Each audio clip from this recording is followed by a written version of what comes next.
Have you ever stopped to consider the remarkable similarities between the very tool you're likely using to read this, your phone's camera, and the intricate biological marvel that is the human eye?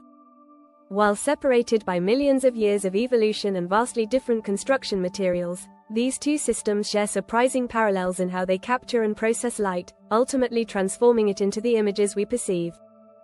Delving into these similarities reveals a fascinating intersection of biology and technology, highlighting the ingenuity of both nature's design and human innovation.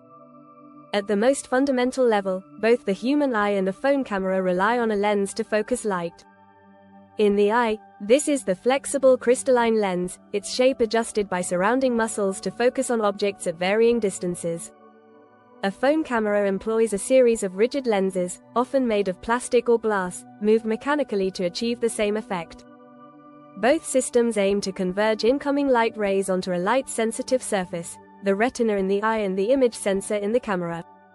The retina is a complex tapestry of photoreceptor cells, rods and cones, specialized to detect light intensity and color, respectively. Rods excel in low light conditions, while cones enable us to perceive a rich spectrum of colors. A camera's image sensor, typically a CMOS or CCD chip, performs an analogous function. It's composed of millions of tiny photodiodes, each acting like a miniature solar cell, converting photons of light into electrical signals. These signals are then processed and amplified, mirroring the complex neural network of the retina that pre-processes visual information before sending it to the brain. The concept of aperture, controlling the amount of light entering the system, is another shared characteristic. In the eye, the iris, the colored part, expands and contracts, adjusting the size of the pupil, the black opening in the center, to regulate light intake. A camera's aperture, a diaphragm-like mechanism, performs the same function. A wider aperture allows more light in, beneficial in dim situations, while a narrower aperture reduces light intake, preventing overexposure in bright conditions. Furthermore, both systems grapple with the challenge of focusing on objects at different distances. The eye achieves this through the process of accommodation, altering the lens's shape as mentioned earlier.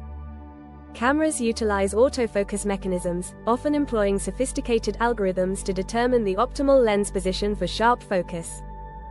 Phase detection autofocus, for example, mimics the way our eyes perceive slight differences in light arrival time to gauge distance and adjust focus accordingly.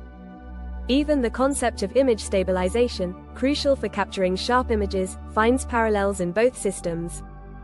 Our eyes are constantly making tiny, rapid movements called saccades, preventing the image from fading due to sensory adaptation and also contributing to image stabilization.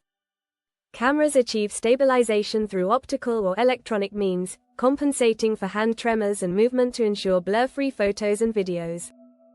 The way both systems handle image processing is also strikingly similar, albeit with different underlying mechanisms.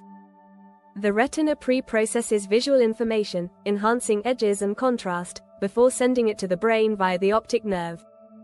Similarly, a camera's image processor applies various algorithms to enhance image quality, adjusting brightness, contrast, sharpness, and even applying noise reduction techniques.